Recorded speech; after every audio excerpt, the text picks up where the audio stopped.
understand what I'm about to tell you, you need to do something first. You need to believe in the impossible. Can you do that? What do you desire that you can't have? When I eat a brain, I get visions. Don't ever come back to Gotham. You have failed this city. Jesus, what kind of a preacher are you? There's about a dozen ways that I could stop you right now.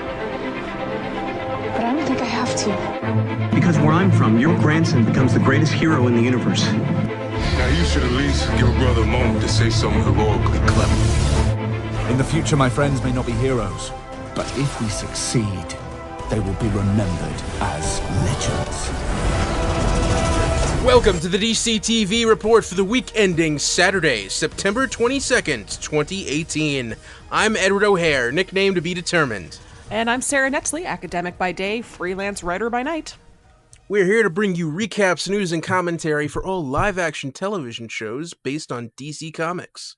And we have no new episodes this week, but we do have a retro pick. And I gotta say, Ed, the new TV season, it's on the breeze. If we slither our snake tongues out into the air, we can catch the scent of fresh episodes on the horizon.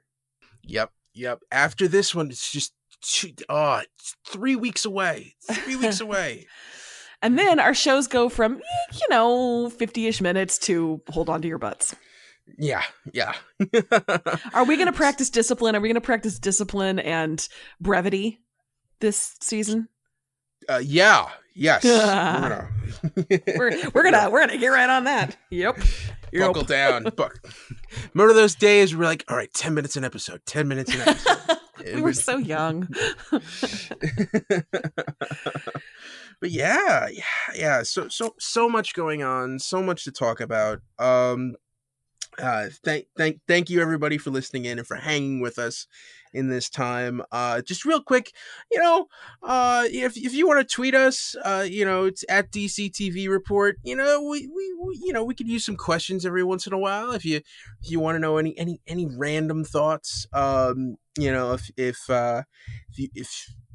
I don't, it's DCTV at wickedtheory.com. It's just there's been a lot going on in the entertainment world, not even outside of DC. We got to see did you see Joaquin Phoenix in his in the Joker makeup that he's not going to use in the movie? I did. Yeah, okay. It's a test. It's a makeup test. That doesn't mean anything. I just have Joker fatigue. I don't think it matters. He could have looked like the best Joker possible. I don't even know what that would look like. I don't know how to define that. And I'd still would be like, oh yeah, there's another Joker. Yep. Yeah. That is a Joker. Yeah. And I make it a policy not to watch movie trailers. But I keep hearing everyone talking about Captain Marvel punched a lady in the face. Captain Marvel. I and all that matters is Captain Marvel. Okay. All right. Yeah. Evidently she punched an old lady in the face. And just to be fair, this is not Shazam. This is not my Captain Marvel. Although, can I say, I was talking about it in class. We were kind of had some downtime, and I was like, "Hey, so everybody see the Captain Marvel trailer?" And half the class was like, "Oh my god, yes!"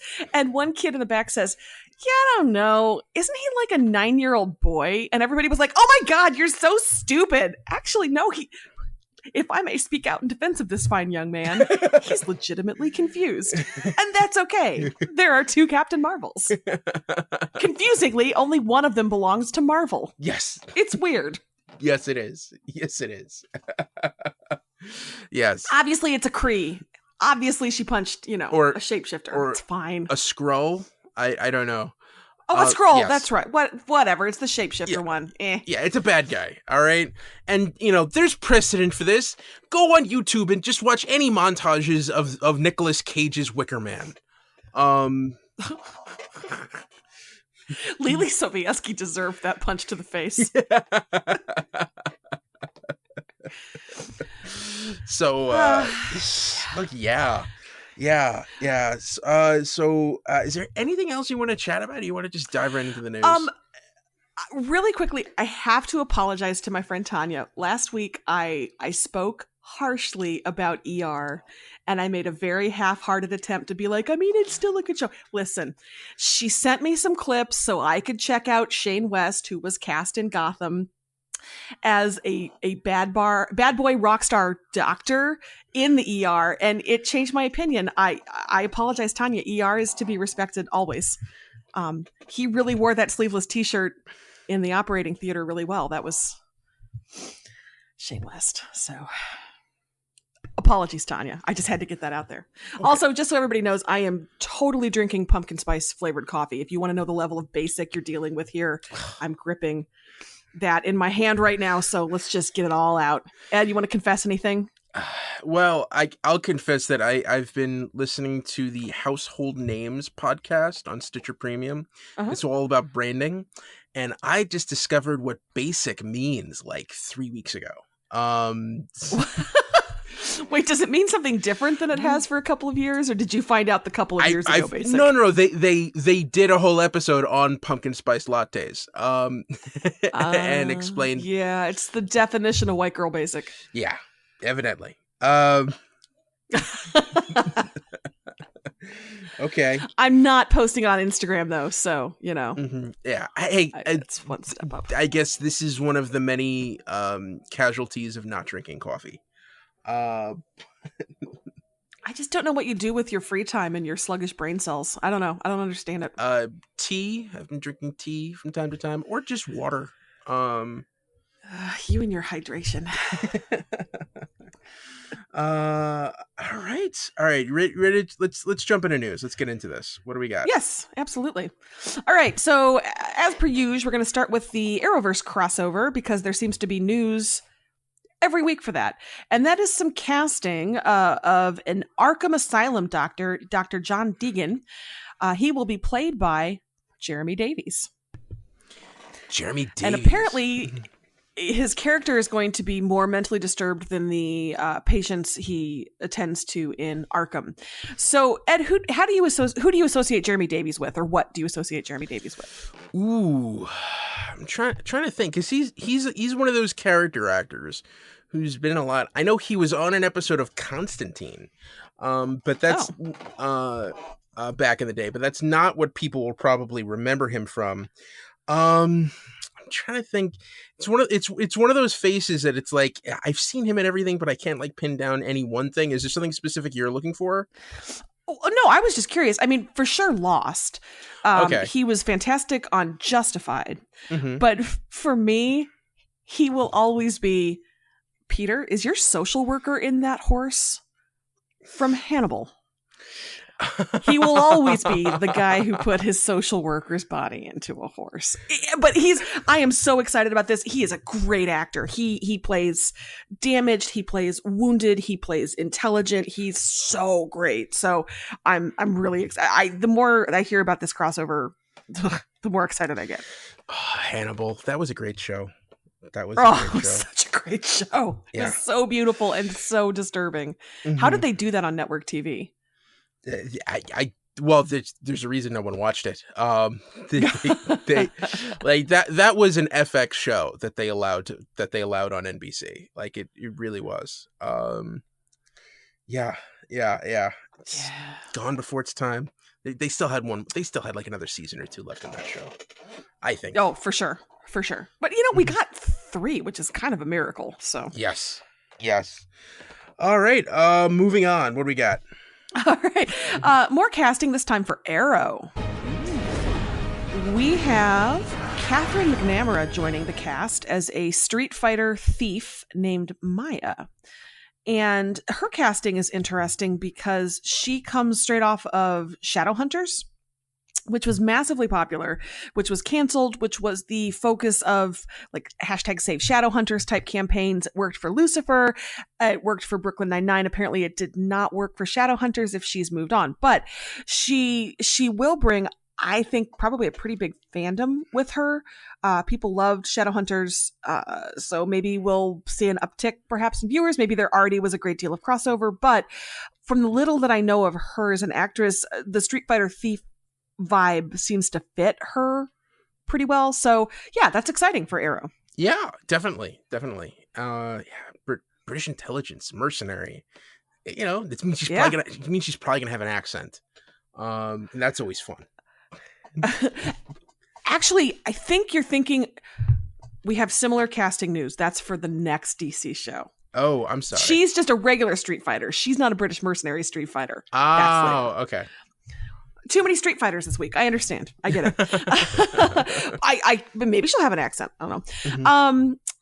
So we also have some news about the Oliver Felicity sitch.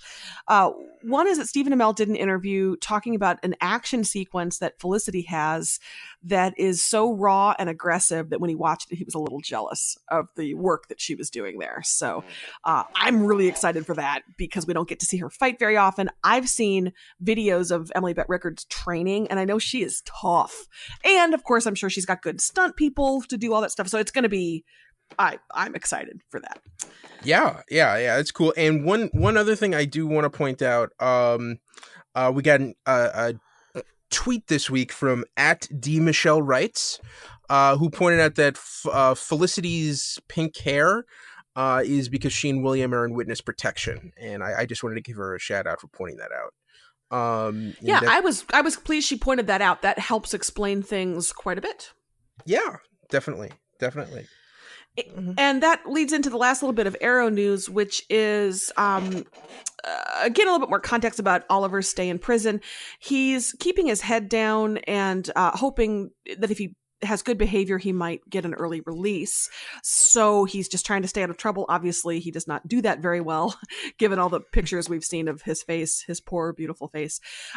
He does have nightmares about Diaz finding Felicity and William while they're in witness protection, apparently.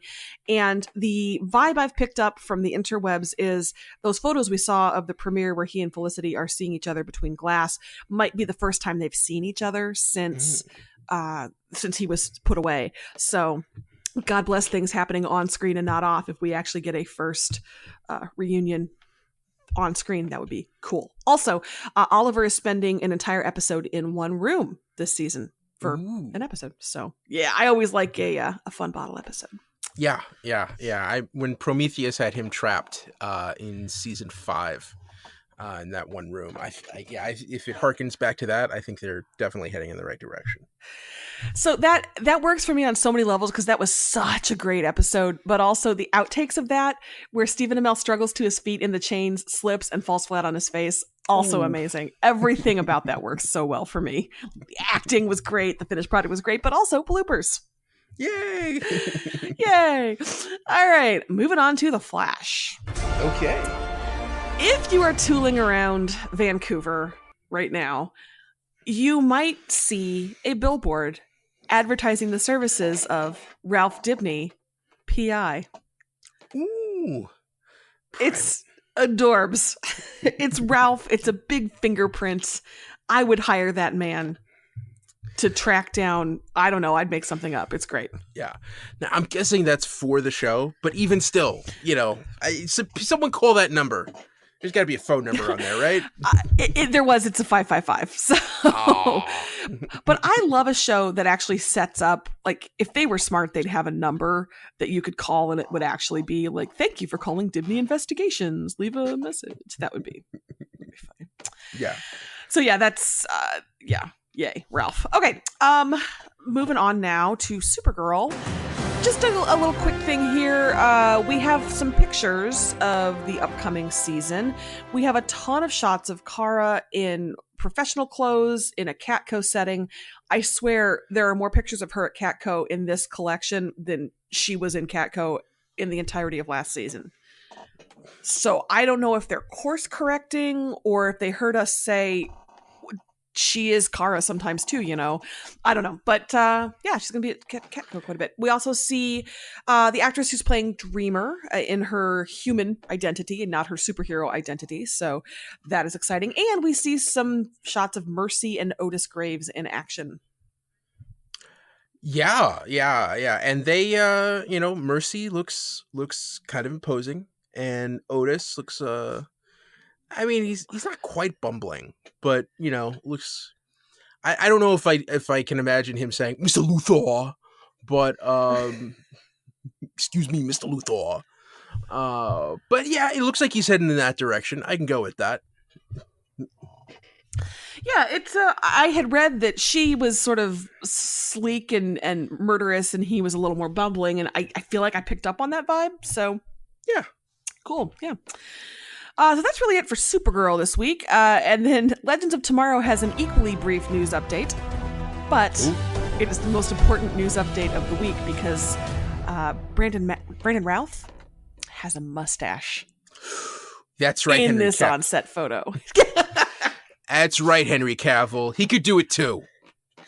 He could have been that Superman. He could grow that mustache. It is thick and luscious and ridiculous, and it looks sort of Edwardian times, maybe with the clothes. But I'm here for it. Yeah, my money is he probably didn't grow that. Like that was. He could have. He could have. He could have. He could have. Yeah. He could have. Yeah. He could have. This has been your Brandon Routh facial hair update. There we go. I will keep you ahead, abreast, and afoot of those developments as they occur. Black Lightning. Oh, yes. Yes. No, so go ahead. We, mea culpa, ara culpa, we missed some casting news during the Comic-Con explosion of information, and that is that Robert Townsend is going to appear on the show. So just, hey, Robert Townsend, welcome to Black Lightning. We're sorry that we missed you a couple of months ago when you were cast. That's exciting. Yeah. Mm-hmm. The other bit of casting is Kieran Giovanni is going to recur as Cutter. This is the British intelligence trained mercenary who's beautiful and deadly and all of those things. I know Kieran Giovanni from Major Crimes, which is the stodgiest, oldest person show that I ever loved. But she was good in that. She was kind of underused in that, but she was a quieter, tough presence, sort of. So I could see this working really well. Yeah, cool. And then in an interview with Nefes... Oh, yeah. I'm sorry, real quick. Just go back to Robert Townsend. Do you understand the significance of this? Because he also played a black superhero in a little ditty from the 1990s called Meteor Man. Do you ever catch Meteor Man? No, I did not. No, not many people did. I don't think it made much money, and I've never seen it rerun on cable. I'm sure it has somewhere, but yeah. So yeah, there's there's a little bit there's a little bit of history there. Just saying, So- the guy. Tell me about Meteor Man. Is he like a comic property character? Oh no, he was an original character. I think that movie might have been written and directed by Townsend as well. I'm not sure. But yeah, Meteor Man. He was a guy who encountered a meteor and got superpowers. And it was it was like a lot of his movies. It was mostly black cast. And he was trying to save people in his black neighborhood. So kind of a Black Lightning-ish figure. Sorta. Yeah. I mean, it was more of a comedy, but I think at least it was intended to be. So I don't know. But yeah, I think that's interesting that a guy who played a black superhero in the 90s is now on the Black Superhero show in the teens. That is cool. So do we need to look for Meteor Man type Easter eggs, do you think? Well, I'm they could drop a line or something like that. We'll see. So and he's supposed to be playing someone on the school board, right? Yes. The given the recent events, there is a call to shut down the school, and so Jefferson has to appeal to him for help. So this prompts an idea. Ed, do you think at some point, if we are fresh out of content, if we're on a new episode break in the future, we should rank superheroes created just for TV and movies? I mean, would that be who are the ones that did not come from any comic inspiration? Ooh, stuff like The Cape on NBC. Yes. No Ordinary Family, I assume, had no comic book corollary. Yeah, Greatest American Hero. Greatest American Hero, yes. Greatest American Hero. You go to movies, you got Sky High, which is a lot better. That's actually a good movie. People should check that Bruce out. Campbell was in that. Of course, it was a good movie. Yeah, it's a good movie. Like the fact that's the superhero Kurt Russell played is kind of a shame, but it shows like, oh man, he could have done it. He could have done it. I'm sorry, is Ego not a superhero? Well, A supervillain. Supervillain, yeah. So yeah. The Incredibles, obviously. Incredibles. Anyway, okay, I guess we just did it. We just ran down all the nuts. There you go. There we go. Anyway, yeah, cool. Thank you for that context. Me too, man. Lastly, with Black Lightning, Nefessa Williams, who plays Anissa, has done an interview saying that Anissa is more comfortable with her superpowers in season 2, and because of that, it's going to open up space for her to have more of a personal life, including perhaps a romantic relationship, which hey, Grace Joy is coming back, so fingers crossed. Yay! All right, I'm rooting for those ladies. Rooting for you. Moving on to Lucifer. Another little quick update this week, but we do have our first look at Eve. She is at Lux, and she is drinking an apple martini. Mm-hmm. So yeah, that's I appreciate the jokiness of that. She appears to be a woman. She is a woman. Her hair is styled in a way to indicate a touch of wildness. Yeah. It's kind of weird with Lucifer is the type of show where like, oh, you're going to get to see this character, and they're just wearing clothes. Like, and here she is. She's in a dress. You think it's funny with all the superheroes. You want to see the costumes, the intricate things, and it's like, no, it's just them in character. That's it. And yeah, that's cool. The apple martini the apple martini is a nice touch. And what's funny to me, Inbar Lavi, who plays Eve, I've mentioned I love her in the show Imposters. This could be straight out of Imposters. I mean, this could 100% be her playing a character in a con in Imposters. So I'm probably going to watch this whole season thinking, is she conning him? Is this just a really, really long con? It is, isn't it? Yeah. It is. So much for Lucifer. Moving on to Titans. Titans music. We have a little bit of context for the infamous F Batman line. Apparently, that was thrown in during reshoots after most of the filming on the season was done. They wanted to set the tone, so as they were doing a couple of last-minute shots, I guess, presumably the gaffer or the best boy, pulled Brenton Thwaites aside and said, hey, I've got an idea. Yeah, they probably didn't even. Hey, could you just say this real quick? I just want to get it on film, just for funsies. And then I'm sure the editor just probably came across that take like, "Ooh, we're using this. It's gold. It's gold, Jerry. I tell you, it's gold." All right. Yeah. All right. So next is Stargirl. Stargirl and music. Big news. We have our Stargirl. She will be played by Breck Basinger. She was in the School of Rock TV show. She was in All Night, which streamed on, I believe, Hulu. She's been in a couple of other things, but she's young enough that I have not seen most of her work. Ed, do you know her from anything? Not really. I've looked back. It seems like she's done a lot of work for Nickelodeon. So she kind of grew up with that, with like Nickelodeon, Disney, that kind of thing. I will say she has the right look. She seems to have a very perky energy, which is exactly what this character needs. Yeah.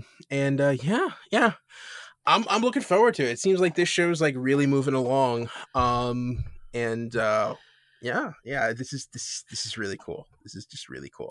Well, I'm excited because a lot of the DC universe shows seem a little grimdark, which is fine. I mean, Titans, that's the vibe. I get it. Doom Patrol, sure, yeah, the Doom is in the name. Yeah. But I'm so glad that they're not like she's sad and she's gonna find her powers through her sadness. Like that doesn't seem to be where they're going, and I'm really pleased about that.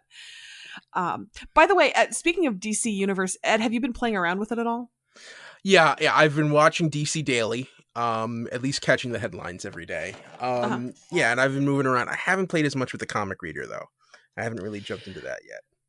We've mostly stuck with the Adventures of Superboy, which is breathtakingly bad, but in such an amazing way. It's so Did you start from the beginning?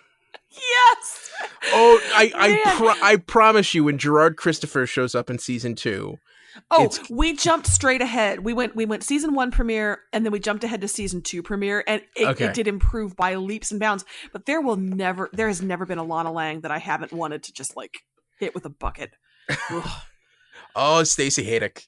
And when you get to season 3 and they intern at this yes. World News Weekly type thing, and it sort of turns into this weird like Superboy meets the X-Files kind of thing. I just love that they recast Superboy with no real, and honestly, I'm not sure I would have noticed if I hadn't been aware that it was happening, because it's just a generic good-looking dark-haired dude. And then there's a different one, but they look kind of alike. Well, evidently, John Hayes Newton was kind of a jerk on set, and then he got a DUI, and they figured, there we go, there's an excuse, and they recast him with Gerard Christopher, who, for a long time was my favorite live-action Superman. Really? Huh. Yeah. I think he channels the Christopher Reeve vibe perfectly, and his Superman his Superboy is great. You do know though about the Lois and Clark casting then, right? I assume. Oh yes, he was given the part in the room, and then when they actually looked at his resume and seen that he had played Superboy, they were no, we can't. This isn't gonna work. That's so heartbreaking for him. I mean, it gave us Dean Cain, and I'm eternally grateful, but it's really sad. I'm a little scared. I've been wanting to dive into Lois and Clark, which is also available on the DC Universe. Again, we do not take any sponsorship money from them. We just sound like we do. But I'm scared it's not going to hold up. I want to, but what if it's bad? Oh, if it's worse than I remember? Well, but it's still Superman. Yeah, that's true. That's true. The first season, kind of the drama and intrigue, it feels a little soapy at times, but it's still fun. Like most shows, it kind of drags on a little bit as it goes on, and it gets into just the weird and unbearable. But if you start from the beginning, that show's a lot of fun. Well, and by the way, you need to know your audience a little bit better. It's a little soapy at times, which is what makes it fun. From me, Sarah Metzley.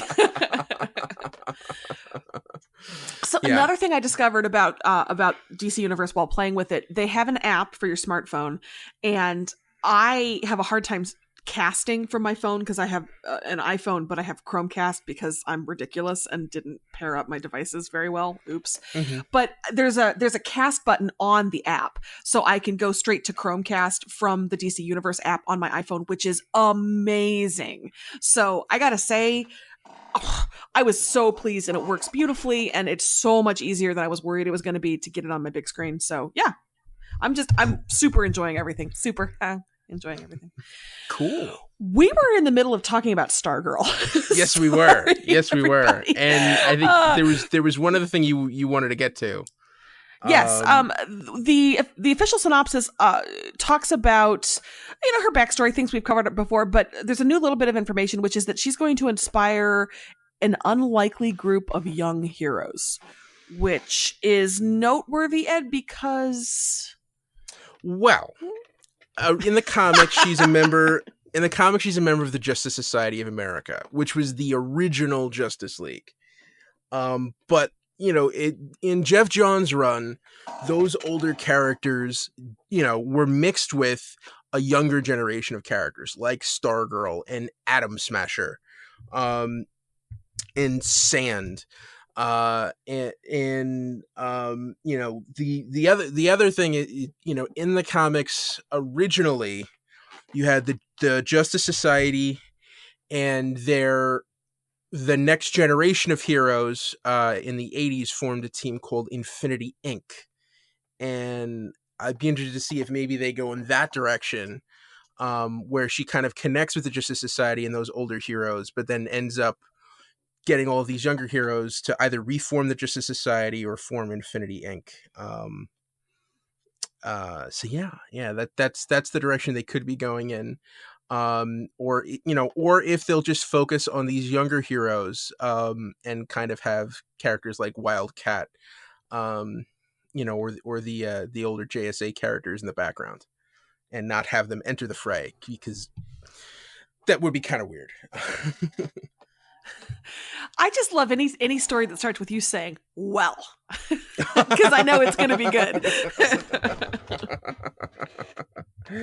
All right. So yeah, Stargirl, exciting. Yeah. DC Universe. This program not brought to you by DC Universe. Okay, so last bit of news is actually not from the DC Universe. Watchmen.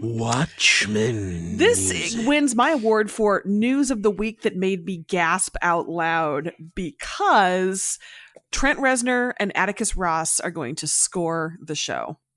I can't wait.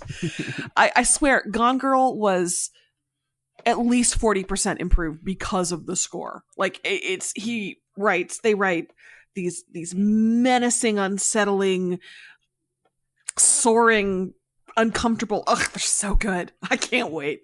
If it falls in the line of the work I'm used to seeing from them on scores, it kind of tells me the vibe the show is going for. Yeah. I think. Yeah. Does that make sense? Yes. Yeah. Now, correct me if I'm wrong. Did they score The Social Network as well?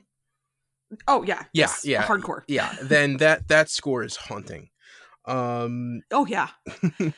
Yeah, I think. And they did The Girl with the Dragon Tattoo. I mean, they've done some high profile. Not every movie has been a home run, but the music has always been. I feel like a character in the movie.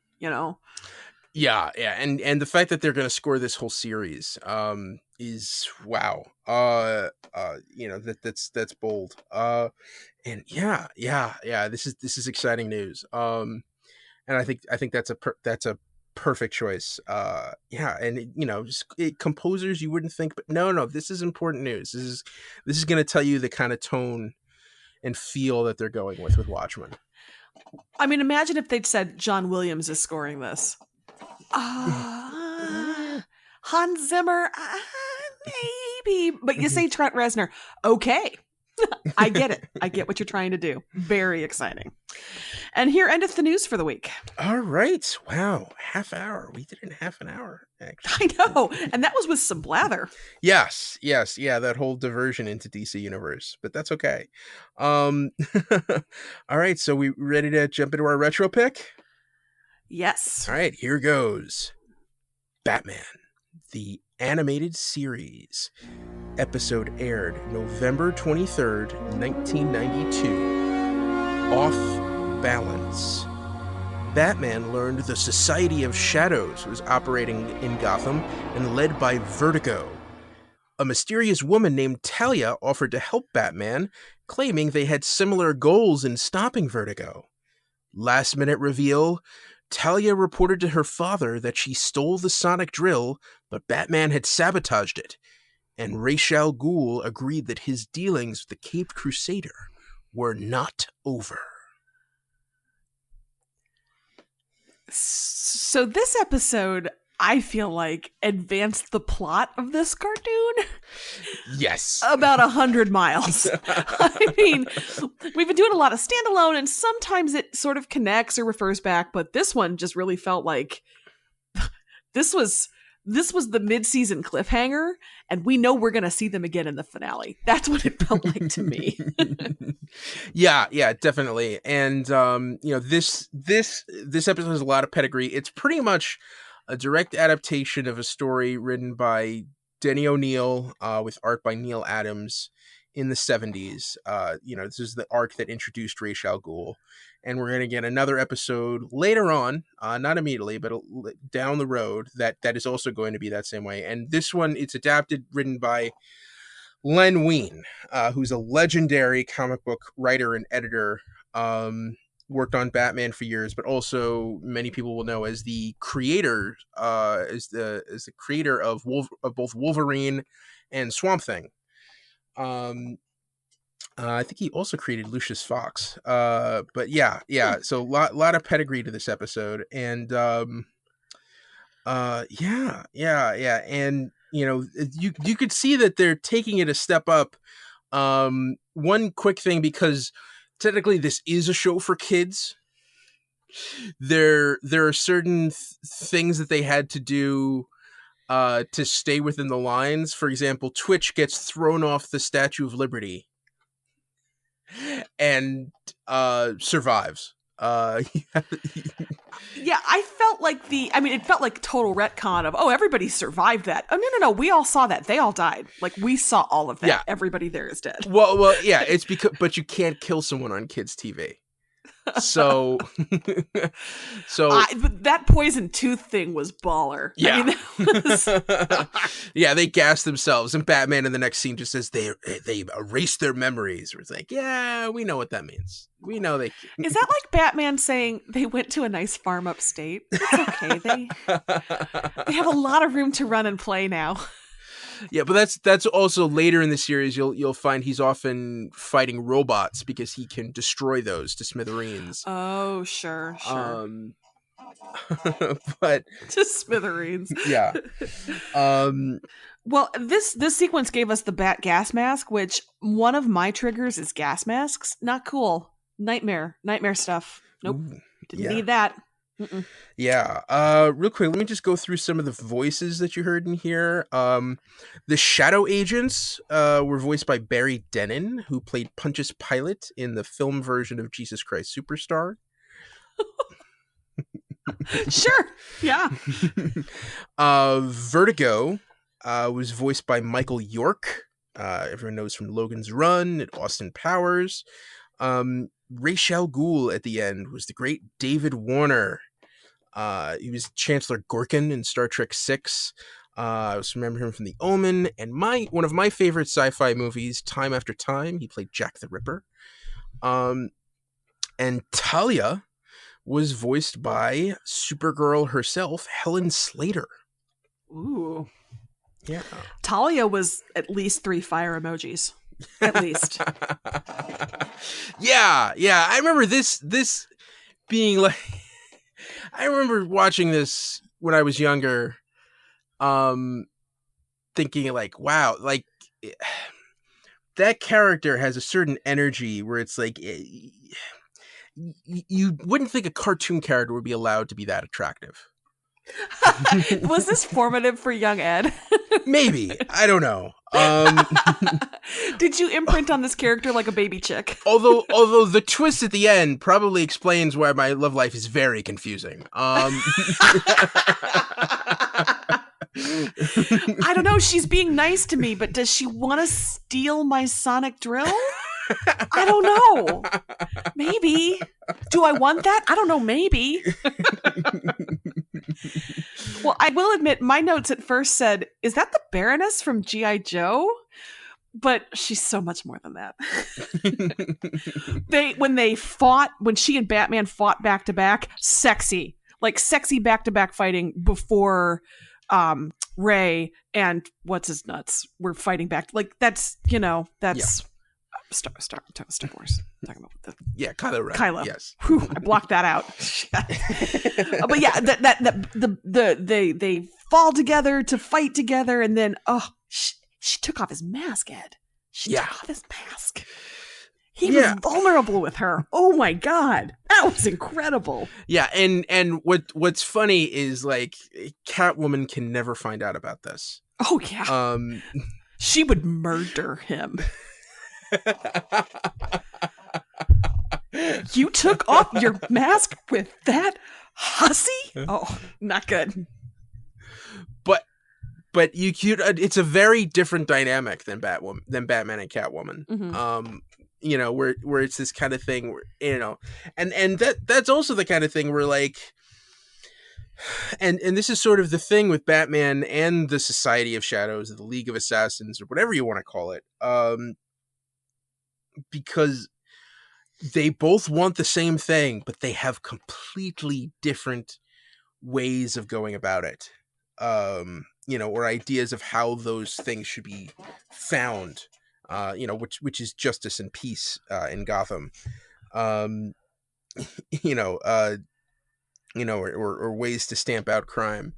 And yeah, it's kind of unfortunate where like you see like, Bruce and Talia could have a life together if it wasn't for the fact that, her dad's a madman. And right. What did you think of Vertigo? I thought the effects were really, really cool. I thought they indicated that really well. I enjoyed the different kind of villain, and I like the way they handled the animation of it. Now this is traditionally he's also mainly a Green Arrow villain, and he's been depicted on Arrow. I thought that was the case. I was curious about that. Yes, and this is true to the comics what his character is, and the two or three different versions you've seen of him on Arrow are completely different. But could you see Stephen Amell going toe to toe with a character like this? I feel like we have, haven't we? Yeah. This is the one character that I think Arrow kind of whiffed on, where they tried to make it more of like that he was more of a drug dealer and kind of introduce that aspect to it. And I think if they'd lean into it a little bit more and make him kind of like an international assassin, in the comics, he's also a count. He's Count Vertigo, and he has diplomatic immunity. They kind of give him the Dr. Doom treatment to add another aspect to his character. There's also a great episode of Young Justice with him where Kid Flash is trying to deliver an organ to someone across and he's running across the world. But Vertigo is trying to stop him off at every pass. Yeah, Young Justice is something I'm looking forward to exploring because I've only seen the first season. That's one I really want to dive back into, and this will give me some context for that, which will be nice. Yeah. So yeah, and we're not talking about the most important thing here, which is the coin. Yeah. Alfred polishing the coin. You promised and you delivered. Here we go. Now, without even realizing it, I didn't realize it was going to be like 2 episodes later. But I 100% thought you did this on purpose. That you were like, I told her the coin would show up in the Batcave, and here's the coin. No, that was an accident. Amazing.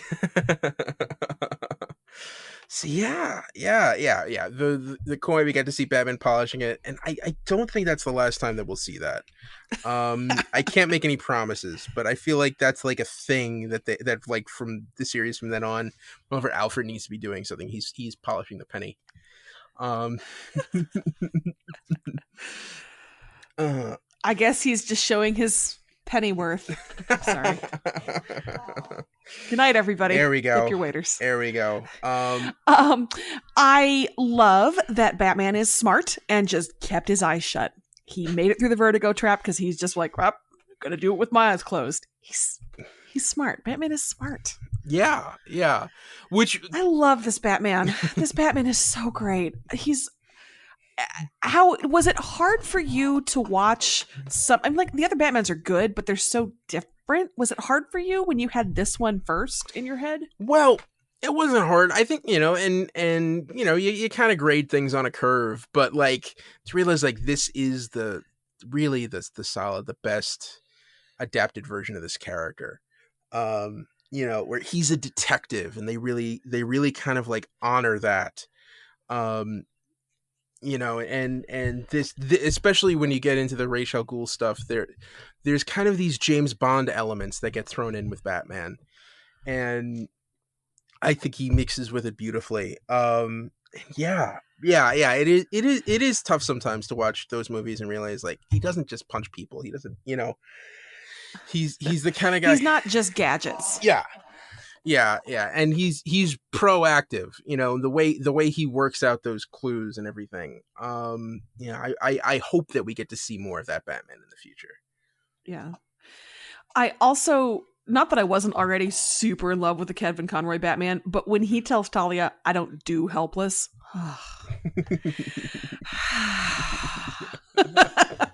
And then, of course, you've got the curse your sudden but inevitable betrayal. I knew it was coming, but I was still just like, oh, how dare you, Talia? After he saved you and you saved him and what you went through together. Yeah. I enjoyed this. This was good. All right. So, I'm trying to think. Is there any other little nuggets that we can kind of like pull out of here? We made it through without making a Saved by the Bell joke because I guess they were saved by the bell. Oh, yeah. The clock tower. Oh, the bell tower. The Ra's al Ghul character styling is a little different than, I don't know. Is that pretty true to the comics? Yes, yeah, with the green cape, and the suit, and like the guy liner and the goat. Well, yeah. He's got heavy eyebrows, and that little stubble at the end of the chin, with the beard and everything. That is pretty much what he looks like in the comics. And I kind of understand why they butched him up for Arrow a little bit, because you've got to, he's had so many different incarnations, but the Gotham Ra's is really different from the Liam Neeson Ra's, is really different from the Arrow Ra's. So it's just interesting for me to see all the different interpretations. Yeah, definitely. All right. So you ready to find out next week? All right. So if you're watching this on DVD or through Amazon, it's Volume 2, Episode 6. If you're watching on DC Universe, it's Season 1, Episode number 34. The title is The Laughing Fish. The Laughing Fish. Is this the one that introduces Fish Mooney? Don't even joke about that. I'm sorry. Sorry. No. Did I just end our podcast partnership?